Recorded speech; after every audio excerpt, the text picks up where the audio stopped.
شخصیت کے نظریات بیٹے ہم پڑھ آئے. آپ کے سلیبس میں 2 ہی نظریات شامل ہیں، ایک فرائڈ کا نظریہ، ایک کارل راجرز کا نظریہ. اب ہم انتہائی انٹرسٹنگ ٹاپک جو ہے اسیسمنٹ آف پرسنالٹی سٹارٹ کرنے لگے ہیں کہ شخصیت کی پیمائش کیسے کی جا سکتی ہے اور شخصیت کی پیمائش در حقیقت ہے کیا.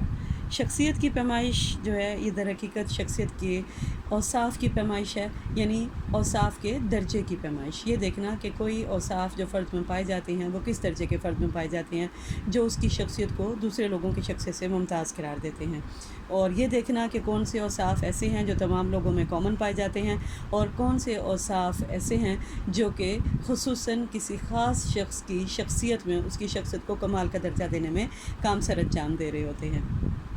شخصیت کی پیمائش کے لیے اگرچہ عام طریقہ کار بھی استعمال کیے جاتے ہیں، یعنی عام لوگ جو ہیں وہ دوسرے لوگوں کی شخصیت کے بارے میں اندازے لگاتے ہیں،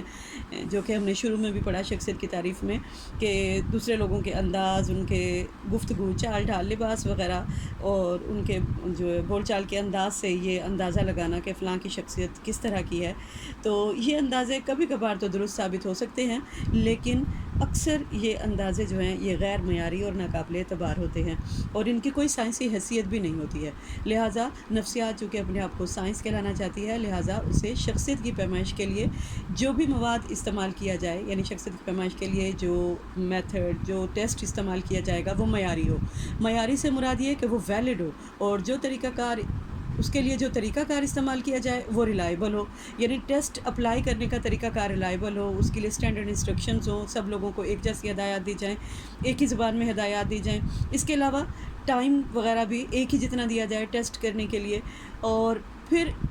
حاصل شدہ جو نتائج ہیں ان کی تعبیر اور وضاحت بھی کسی معیار یا ضابطے کے حوالے سے کی جائے. آپ کو یہ پتہ ہے کہ جب سائیکولوجیکل ٹیسٹ جو بنائے جاتے ہیں ان کے ساتھ ان کے نارمز بھی دیے گئے ہوتے ہیں، یعنی معیار بھی دیے گئے ہوتے ہیں جن سے ہم مقابلہ کر کے ان معیار سے، یعنی جو حاصل شدہ نتائج ہیں ان کا معیار سے مقابلہ کر کے ہم نتائج اخذ کر سکتے ہیں. اور یہ نتائج جو ہیں یہ معروضی بھی ہوتے ہیں اور یہ قابل اعتبار بھی ہیں، کیونکہ جب ہم ٹیسٹ جو ہے وہ ویلڈ یوز کر رہے ہیں، طریقہ کار اسٹینڈرڈ ہے ہمارا اور کسی نارم سے ہم اس کا موازنہ کر رہے ہیں، تو ہمارے پاس جو نتائج آئیں گے کسی شخص کی شخصیت کے وہ یقیناً جو ہے وہ اس کے بہترین نتائج ہوں گے اور اس کی شخصیت کی ہم صحیح پیشن گوئی کر سکتے ہیں.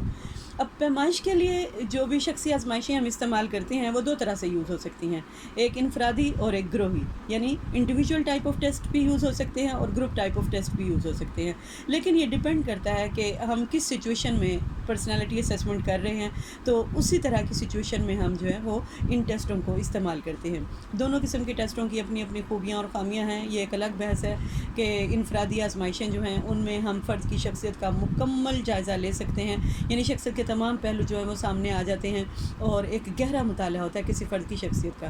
جبکہ گروہی ٹیسٹوں میں ہم سطحی سا مطالعہ کر سکتے ہیں، کیونکہ ایک وقت میں بہت سارے افراد کو ٹیسٹ دیا جاتا ہے تو سارے افراد کی جو ہے وہ جانچ پڑتال اندرونی طور پہ ممکن نہیں ہوتی، لہٰذا ایک جو ہے سطحی قسم کا مطالعہ کیا جاتا ہے. لیکن فائدہ ان دونوں میں یہ ہے کہ جب انفرادی ٹیسٹ استعمال کیے جاتے ہیں تو یعنی